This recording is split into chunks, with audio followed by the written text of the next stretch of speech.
Guys, kung pagandahan lang ng mga dam ang pag-uusapan dito, itong dam na ito ang maire-recommend ko. Guys, ito po yung daluyan ng tubig. Sa ngayon walang dumadaan na tubig kasi tag-init pa. Yan, malaking tulong po ito, ang dam na ito sa mga magsasaka. Kasi dito kumukuha ng tubig papunta sa mga palayan. At matatagpuan ang dam na ito sa Barangay Maligaya, Santa Rita, Samar.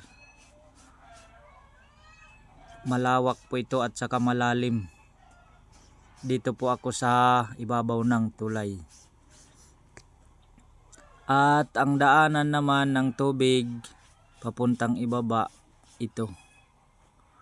At ang nakikita na kabahayan doon na medyo malayo, yun ang eskwelahan ng Barangay Maligaya. Tsaka yung mga tanawin nila guys, napakaganda. Kaya kung gusto nyo mamasyal, puntahan nyo lang ang Barangay Maligaya guys.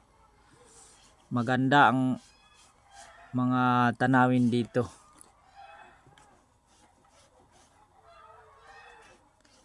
So ayan, kung gusto mo magpa-picture, mag-picture kayo, maganda dito sa ibabaw, malawak.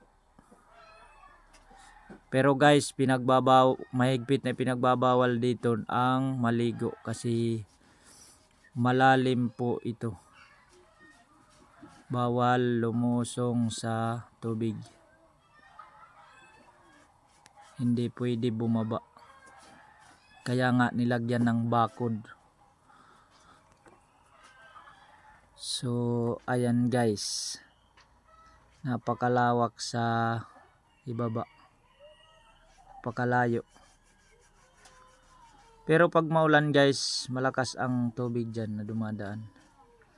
So kung magustuhan mo ang mga video ko, paki-like and share. Thank you.